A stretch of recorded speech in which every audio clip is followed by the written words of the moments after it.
میری اولاد نہیں ہوتی تھی، میں بہت پریشان تھی۔ اسی پریشانی میں شوہر کی طبیعت بھی خراب رہتی تھی۔ جب ایک دن سر میں درد ہوا تو میں نے شوہر کی دوا کا ڈبہ اٹھایا، لیکن اندر حاملہ عورت کی دوائیاں دیکھ کر حیران رہ گئی، کیونکہ میں حاملہ تھی ہی نہیں۔ جب شوہر سے پوچھا تو وہ ڈر گیا، پھر روتے ہوئے قدموں میں گر کر بولا کہ مجھے معاف کر دو، مجھ سے گناہ ہو گیا۔ اور اگلے لمحے ہی جیسے ہی اپنا پیٹ دکھایا، میری جان نکل گئی کہ میرا نام سائقہ ہے، میں سرگودا شہر کی رہنے والی ہوں۔ میری عمر 18 سال تھی۔ یہ عمر خواب دیکھنے کی ہوتی ہے۔ میں بھی ایک شہزادے کی خواب دیکھنے لگی۔ لوگ سوتے میں خواب دیکھتے ہیں، میں جاگتی آنکھوں سے خواب دیکھ رہی تھی۔ پڑھائی میں شروع سے کمزور تھی۔ میری آپا مجھ پر بہت محنت کرتی۔ جب میں 9 سال کی تھی میری امی اس دنیا سے چلی گئی۔ ہم 2 ہی بہنیں تھیں، مجھے میری بڑی بہن نے پالا تھا۔ بڑی بہنیں ماؤں کی جگہ ہوتی ہیں، اور وہ میری دوست، میری ماں، سب کچھ تھی۔ گھر میں دادی، میرے ابا اور ہم 4 لوگ رہا کرتے تھے۔ آپا کا رشتہ ابا نے اپنے بڑے بھائی کے گھر طے کر رکھا تھا۔ حالانکہ میری بہن ابھی جاب کرنا چاہتی تھی، پر ابا سخت مزاج کے تھے۔ ابا کے ساتھ دادی بھی برابر کی شریک تھی۔ ہم بہنیں کبھی کھل کر عام بچوں کی طرح اپنا بچپن نہیں گزار سکی۔ جب امی تھی تب بھی ابا کی جلی کٹی سنا کرتے۔ ابا زیادہ پڑھے لکھے تھے اور امی ان پڑھ تھیں۔ اسی چیز کو لے کر ابا ہر وقت امی کو بولتے، جاہل، گنوار، ان پڑھ۔ وہ چپ چاپ سب باتیں سنتی اور دادی اپنا غصہ الگ نکالتی۔ امی انہیں ایک پوتا نہیں دے سکی تھی، اسی لیے وہ زیادہ باتیں سناتی۔ بیٹے ہوں یا بیٹیاں، یہ تو اللہ کی ذات دینے والی ہے، اس میں ایک عورت کا بس تو نہیں ہوتا۔ کاش لوگ یہ بات سمجھ جائیں۔ میری دوست عروج کی منگنی ہو رہی، میں سج دھج کے شریک ہوئی تھی۔ منگنی کی یہ تقریب مشترکہ تھی۔ وہ ماڈرن لوگ تھے۔ عروج اور اس کے منگیتر نے ایک دوسرے کو انگوٹھی پہنائی۔ پورے خاندان والے تالیاں بجا رہے تھے۔ ان سب کو دیکھ کر میرے دل میں بھی خواہش پیدا ہوئی، کاش میری منگنی بھی ایسے ہی ہو، بڑی دھوم دھام سے شادی ہو۔ میرے ابا آج کل ویسے بھی میرے لیے لڑکا ڈھونڈ رہے تھے۔ پہلے خاندان میں شادی کرنا چاہتے تھے، پر جب سے پھوپھو سے جھگڑا ہوا تب سے میرے لیے باہر رشتہ دیکھ رہے ہیں۔ میری سپیڈ بہت تھی، جیسے پیروں کو پہیہ لگا ہو۔ دادی کہتی کہ تم تو میری کاپی ہو، تب میں دل میں استغفر اللہ پڑھتی، کیونکہ دادی امی جب امی کے بارے میں باتیں کرتی تھی مجھے اچھی نہیں لگا کرتی تھی۔ جب امی کو مارتی تب سے میں بھی دادی سے دور رہا کرتی۔ وہ جتنی بھی مجھ سے باتیں کرتی میں خاموش ہو کر سنتی رہتی، پر بچپن کا سارا منظر میری آنکھوں کے سامنے ویسے ہی چلتا۔ مجھے اپنی ماں کی چیخیں سنائی دیتی۔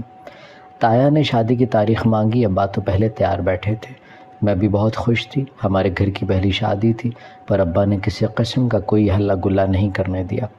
تایا کے گھر خوب مہندی کا فنکشن ہوا، پر ابا کہتے کہ یہ سب فضول خرچیاں ہیں اور بیٹیوں کی شادیوں پر ایسے کام کرنا بدشگونی ہوتی ہے۔ شادی پر میری ملاقات ایک عورت سے ہوئی۔ وہ کس کی طرف سے آئی ہوئی تھی مجھے نہیں پتا۔ بارات پر وہ بار بار میرے بارے میں پوچھ رہی تھی، میں کیا کرتی ہوں کیا نہیں۔ میری دوست سے مجھے اشارے کرتی کہ ضرور دال میں کچھ کالا ہے۔ آپ یہ رخصت ہو کر اپنے سسرال چلے گی اور گھر بالکل سنسان ہو گیا۔ اس دن پہلی بار میں نے خود کو تنہا پایا۔ بلا وجہ میں روتی رہی۔ بہنیں بھی اللہ کی انمول نعمت ہوا کرتی ہیں، جو آپ کے ہر دکھ سکھ میں ساتھ ہوتی ہیں۔ بہنوں جیسا خلوص کبھی کوئی نہیں ہو سکتا۔ مجھے آج اپنی آپا کی قدر محسوس ہو رہی تھی۔ آج ماں بھی بہت یاد آئی تھی۔ بہت عجیب رشتے اللہ نے بنائے ہیں، انسان بوڑھا بھی ہو جائے پھر بھی ماں کے لیے رو پڑتا ہے۔ اگلے دن ولیمے پر دادی کے ساتھ پہنچ گئی اور وہاں میری ملاقات حیدر سے ہوئی۔ پہلی نظر میں دل کو اچھا لگا تھا۔ ہلکی سی بات چیت ہوئی۔ آپ ہی کے میاں کا دوست اور اس کا کافی آنا جانا بھی تھا ان کے ہاں، اور وہ بالکل ویسا تھا جیسا کبھی میں اپنے خوابوں میں خاک کا بنایا کرتی تھی۔ پورے فنکشن میں وہ مجھے مسکرا کر دیکھتا رہا۔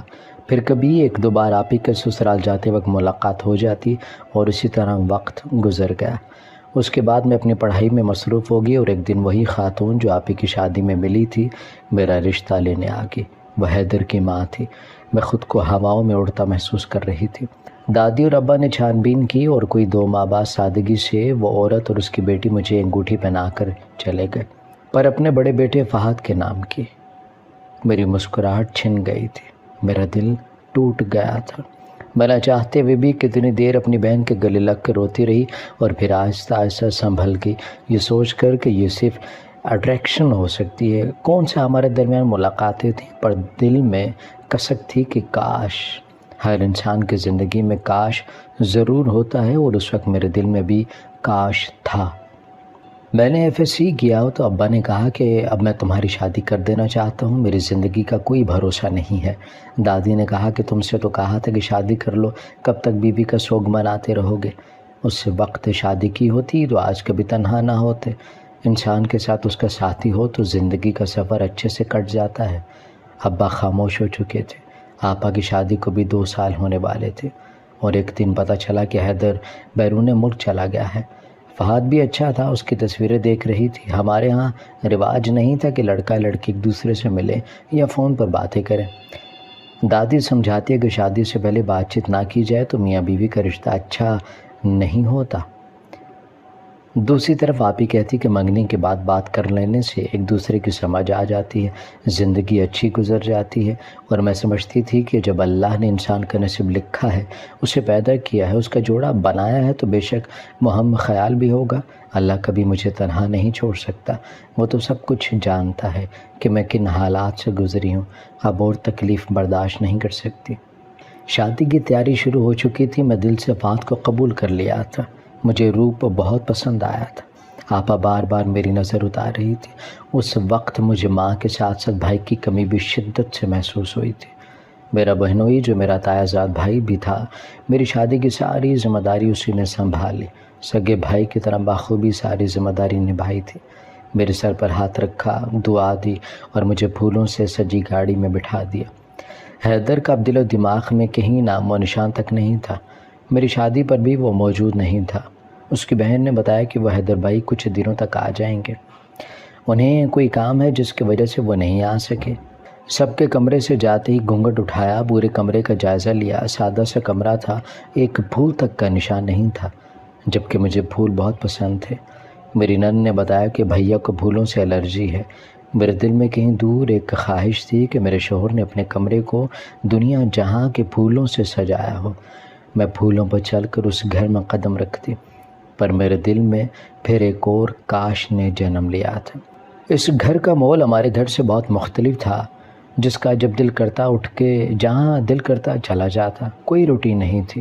ہمارے گھر میں تو سب جلدی اٹھ جایا کرتے تھے، ایک ساتھ ناشتہ کیا کرتے، اور یہاں سب اپنے اپنے کمروں میں بیٹھا کرتے۔ کچھ دن یوں ہی شادی کی دعوتوں میں دن گزرے۔ میرا شوہر زیادہ تر گھر سے باہر رہتا، اس کے عجیب سے دوست تھے، ہم ان کے گھر دعوت پر بھی گئے تھے۔ آج کل وہ کسی پروجیکٹ پر ریسرچ کر رہے تھے۔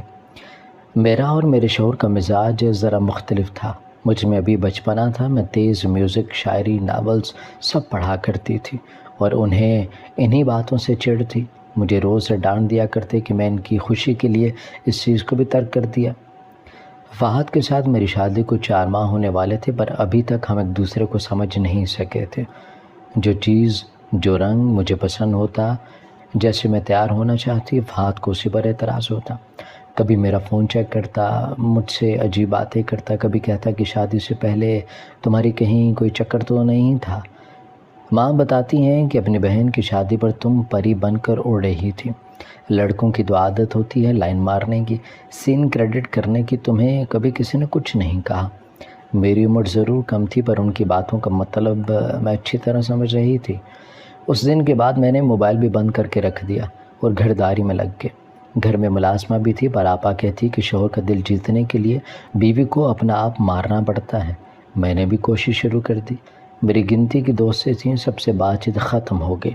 کبھی ساس اجازت لے کر اپنے میکے چلی جاتی۔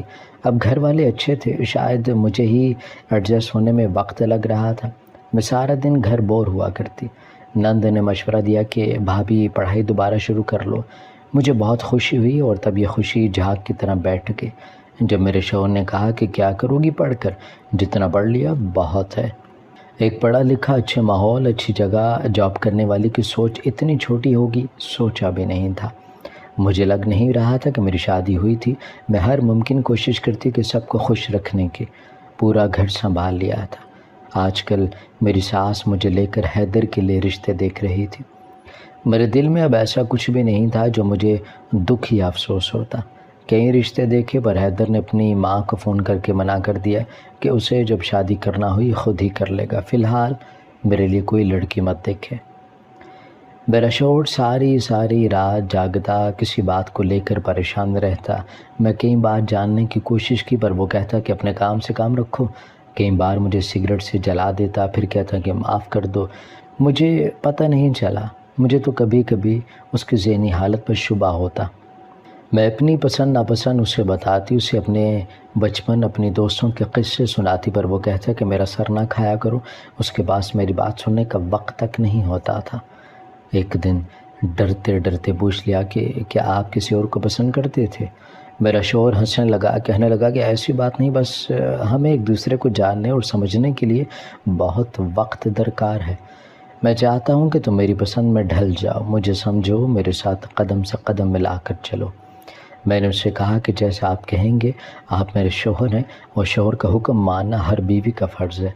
لیکن میں یہ نہیں جانتی تھی کہ قدم سے قدم ملا کر چلنے کا کیا مطلب ہے۔ اگلے دن ایک نازیبا سا ڈریس میرے سامنے رکھ دیا، کہنے لگا کہ اس کو پہن کر تیار ہو جاؤ، اگر آج میرا باس کچھ مانگے تو وہ جو مانگے تم اسے دو گے۔ میرا ایک رنگ آ رہا تھا اور ایک جا رہا تھا۔ یہ کیسی باتیں کر رہے ہیں؟ اپنی ساس سے جا کر شکایت کی تو وہ کہنے لگی کہ تم دونوں میاں بیوی کا مسئلہ ہے، میں کیا کر سکتی ہوں؟ میں نے جانے سے انکار کر دیا اور اس دن پہلی بار میرے شوہر نے مجھ پر ہاتھ اٹھایا اور آدھی رات کو مجھے گھر سے نکال دیا۔ میں ساری رات گھر کے باہر بیٹھی روتی رہی، دل میں ہزار شکوے تھے۔ اللہ سے مجھے یقین تھا کہ یہ میرا امتحان ہے۔ جب چھوٹے تھے امی کہتی کہ اللہ پیارے بندوں سے امتحان لیتا ہے، تب صبر کرنا چاہیے، اور میں بھی صبر کر رہی تھی۔ ساری رات وہیں بیٹھی رہی۔ صبح گیٹ کھولا، میرے شوہر نے کہا کہ اب عقل ٹھکانے لگ گئی ہوگی۔ میں سر جھکائے کمرے میں چلے گیا۔ شام کو میرا شوہر گھر نہیں آیا۔ میری آپا، میری ماں بھی تھی، ان کو رو رو کر سب بتانے لگی۔ میری ساس نے سن لیا اور کہنے لگی کہ آپ سمجھ آئی کہ میرا بیٹا تم سے خوش کیوں نہیں ہے، تم یہاں کی باتیں وہاں بتاتی ہو، اسی وجہ سے وہ تم سے اتنا بدگمان رہتا ہے۔ میں نے اپنی ساس کو ماں سمجھا تھا، پر ساس کبھی ماں نہیں بن سکتی۔ ان کا رویہ بھی دن بدن مجھ سے خراب ہوتا جا رہا تھا۔ آپا نے سمجھایا کہ ایک دو بچے ہوں گے تو سب ٹھیک ہو جائے گا۔ مجھے کچھ سمجھ نہیں آ رہا تھا کہ ایسا کیا کروں جس سے میرا شوہر میری بات سنے، میرا خیال رکھے۔ ہر بیوی کی خواہش ہوتی ہے کہ اس کا شوہر اس سے توجہ دے، محبت دے، اس کا خیال رکھے، اس کے علاوہ اس کی تو کوئی دوسری خواہش ہی نہیں ہوتی۔ ابا کی طبیعت خراب تھی تو کچھ دنوں کے لیے میکے آ گئے۔ مجھے میکے آئے 2 ہفتے ہونے والے تھے۔ اس دوران مجھے نہ میرے شوہر نے کال کی نہ مجھے لینے آیا۔ پتہ نہیں کیوں ایک عجیب سا ڈر دل میں بیٹھ چکا تھا اگر میرا شوہر نہیں لینے آیا۔ ابا بھی کئی بار فہد کا پوچھ چکے تھے، میں ہر بار کام کا بہانہ بناتی اور ٹال دیا کرتی۔ میں بہت دعائیں کرتی کہ میرے شوہر کو میری کمی محسوس ہو، مجھے فون کرے، مجھے لینے آئے، پر وہ نہیں آیا۔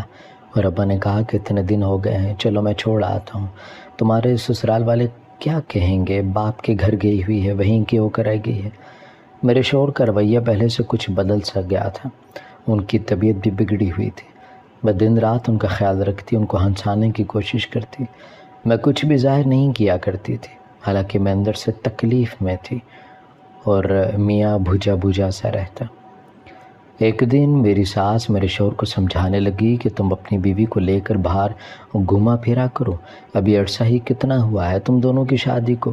پر میرا شوہر کہنے لگا، آپ کو ساری دنیا چھوڑ کر میرے لیے یہ جاہل ہی ملی تھی جس کو شوہر کو خوش کرنا ہی نہیں آتا، جو میرے ساتھ قدم سے قدم ملا کر نہیں چل سکتی۔ اس دن میرے ساتھ چلی جاتی تو میرا باس خوش ہو جاتا، مجھے وہ کانٹریکٹ مل جاتا۔ میں اپنی بیوی کے ساتھ کمفرٹیبل نہیں ہوں، جیسی لڑکی میں چاہتا تھا وہ بالکل ویسے نہیں ہے۔ اس کی سوچ آج بھی ویسی کی ویسی ہے کہ کھانے بناؤ، ہار سنگھار کرو اور شوہر خوش ہو جائے گا۔ میں نے تو یہ سوچ کر آپ کے ہاتھ میں معاملات نہیں دیے تھے، آپ میری پسند ناپسند سے واقف ہیں، لیکن آپ نے ایک بچپنا سوچ رکھنے والی جاہل لڑکی کو میرے پلو سے باندھ دیا، جو آج بھی ناول پڑھتی ہے، موویز دیکھتی ہے، اسے پتہ نہیں کہ باہر کی دنیا کیا ہے۔ غیر مرد کے سامنے سر ننگا رکھنا اسے گناہ لگتا ہے۔ ایسی باتیں وہ آج کے ماڈرن دور میں بھی سوچتی ہے۔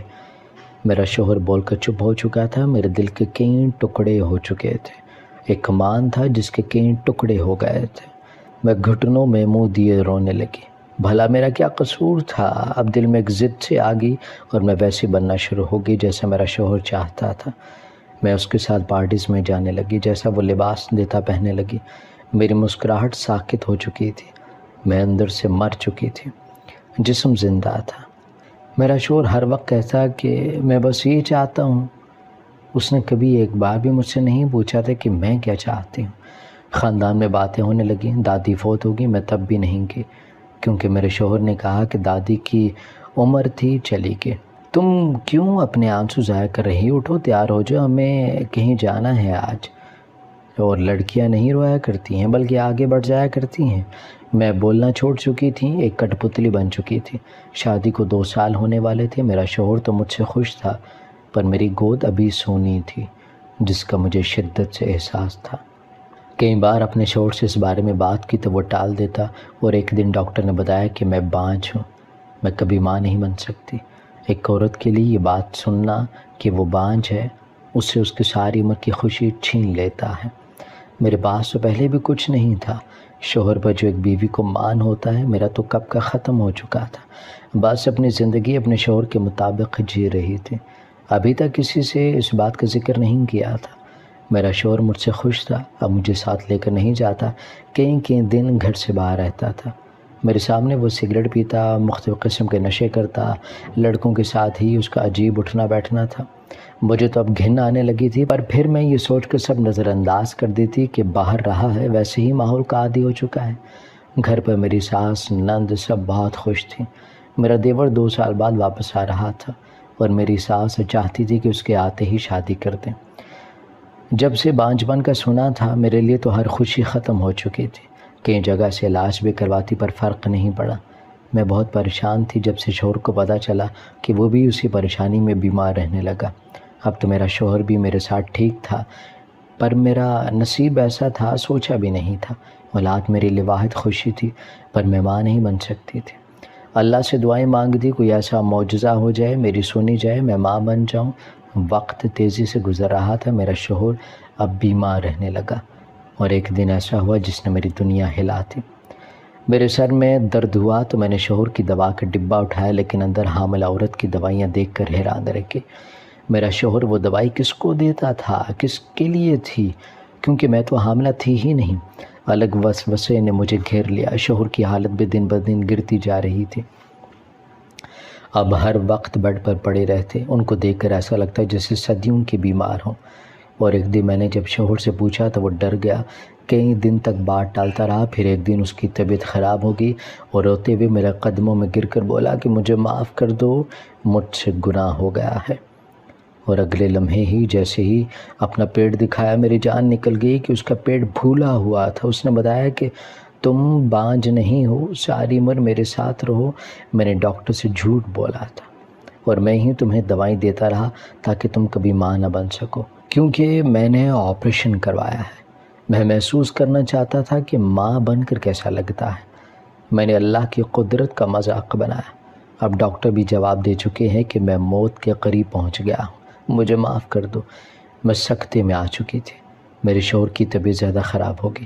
میں گھر والوں کو پکارنے لگی، سب بھاگتے ہوئے آئے، میرے شوہر کو لے کے ہاسپٹل پہنچے، اور کچھ دیر بعد ڈاکٹر نے بتایا کہ انہوں نے جو کیا اس کی وجہ سے ہم ان کو بچا نہیں سکے، کیونکہ ان کے جسم کے اندر زہر پھیل چکا تھا۔ پورے ہاسپٹل میں چیخ پکار شروع ہو چکی تھی، میں بے ہوش ہو گئی تھی۔ دوسرے دن جب ہوش آیا، اپنے شوہر کا پوچھا، مجھے سب خواب لگ رہا تھا۔ مجھے یقین نہیں آ رہا تھا کہ کوئی ایسا بھی کر سکتا ہے۔ میرا شوہر مجھے لگتا ابھی آوازیں دیتا ہوگا اور آ جائے گا، پر ایسا کچھ نہیں ہوا۔ میری ساس اس بات کا الزام مجھ پر ڈال رہی تھی، حالانکہ وہ جانتی تھی کہ ان کا بیٹا شروع سے ذہنی مریض ہے۔ مجھے میرے ابا گھر لے آئے، انہوں نے کہا کہ تم عدت بھی یہیں پوری کرو گی۔ میں ایسے لوگوں کے درمیان تمہاری شادی کر کے بہت غلط کیا ہے۔ میں بستر سے لگ چکی تھی، میری زندگی کا تو مفہوم ہی بدل گیا تھا۔ دن رات روتی رہتی، اور ایک دن ابا نے خود ہی کہا کہ سائقہ اپنی پڑھائی شروع کر لو، دھیان بڑھ جائے گا۔ اتنا عرصہ بیت چکا ہے، ایک برا خواب سمجھ کر بھول جاؤ، پر بھول جانا کون سا اتنا آسان ہوتا ہے۔ 2 سال سے زیادہ کا عرصہ گزرا تھا، اپنے شوہر کے ساتھ اس کا ہر ظلم برداشت کیا تھا، پر پھر بھی کبھی یہ نہیں چاہا تھا کہ ایسا ہو جو اس نے کیا۔ ہر دم اللہ سے معافیاں مانگتی۔ میں نے کالج میں ایڈمیشن لے لیا، ابا خود چھوڑ کر آتے۔ میری بہن کے 2 بچے تھے، دونوں مجھے بہت عزیز تھے۔ روز شام کو مجھ سے ملنے آ جاتے تو میرا بھی دل بہل جاتا۔ میں جسے پڑھائی پسند نہیں تھی اب ہر وقت کتابوں میں اپنا سر دیے رکھتی، اور پھر 1 سال بعد پتہ چلا کہ میری ساس بیٹے کے غم میں یہ دنیا چھوڑ گئی ہے۔ میرے دیور نے وہ گھر بھی بیچ دیا اور 1.5 سال بعد وہ ابا کے سامنے بیٹھا تھا میرے رشتے کے لیے۔ حیدر نے کہا کہ جو ہوا اس کا ازالہ میں نہیں کر سکتا، پر میں کوشش کروں گا کہ آپ کی بیٹی کو باہر خوشی دوں جس کی وہ مستحق ہے۔ ابا نے سوچنے کا وقت مانگا۔ میرے ساتھ جو ہو چکا تھا میں اب شادی کے نام سے بھی بھاگتی تھی۔ آپا نے کہا کہ حیدر بہت اچھا لڑکا ہے، اپنے بھائی جیسا بالکل بھی نہیں ہے، تمہیں اپنے بارے میں سوچنا چاہیے۔ میں بی ایس کر رہی تھی، میری ڈگری مکمل ہونے والی تھی، میں نے صاف انکار کر دیا۔ کچھ دن خاموشی سے گزر گئے اور ایک دن حیدر مجھ سے ملنے آیا۔ اس نے کہا کہ آج سے 4-5 سال پہلے میں نے ماں کو بتانا چاہا تھا، انہیں روکنا چاہا تھا، پر میں تب کچھ نہیں کر سکا۔ ماں جانتی تھی کہ میں تمہیں پسند کرتا ہوں، کیونکہ جب بھائی کا رشتہ ہوا میں گھر والوں سے لڑ پڑا تھا۔ میری کسی نے نہیں سنی اور میں ناراض ہو کر یہ ملک چھوڑ کر چلا گیا۔ میں تب بھی تم سے شادی کرنا چاہتا تھا اور آج بھی تمہارا منتظر ہوں۔ وہ سر جھکائے بیٹھا تھا، مجھے سمجھ نہیں آ رہی تھی کہ کیا جواب دوں۔ پھر وہ چلا گیا تھا۔ ڈگری مل جانے کے بعد میں ایک کالج میں پڑھانے لگی۔ میں اکیلے ہی رہنا چاہتی تھی، پر ایک دن ابا کی طبیعت خراب ہوئی اور انہوں نے میرا نکاح حیدر سے کر دیا۔ میں کی ماں رخصت ہو کر گھر نہیں گئی۔ حیدر یہیں میرے ساتھ رہنے لگا۔ اس نے بالکل ویسے میرا دل جیتنے کے لیے محنت کی جیسے کبھی میں نے اپنے سابقہ شوہر کے لیے کی تھی۔ میرے ہر کاش کو حیدر نے حقیقت میں بدل دیا تھا، میری ہر خواہش کو پورا کیا تھا۔ مجھے لے کر نئے گھر میں آ چکا تھا، میرا استقبال پھولوں سے کیا گیا۔ میرا ہر وہ خواب جو جاگتی آنکھوں سے دیکھا تھا اس کو مکمل کیا۔ ہمارے 2 بچے ہیں، آج ہم خوش و خرم زندگی گزار رہے ہیں۔ اگر ایک انسان برا ہو تو ضروری نہیں کہ دوسرا بھی ویسا ہو۔ کبھی کسی محبت کرنے والے انسان کو ایک موقع ضرور دینا چاہیے، ہو سکتا ہے کہ آپ کی زندگی بدل جائے۔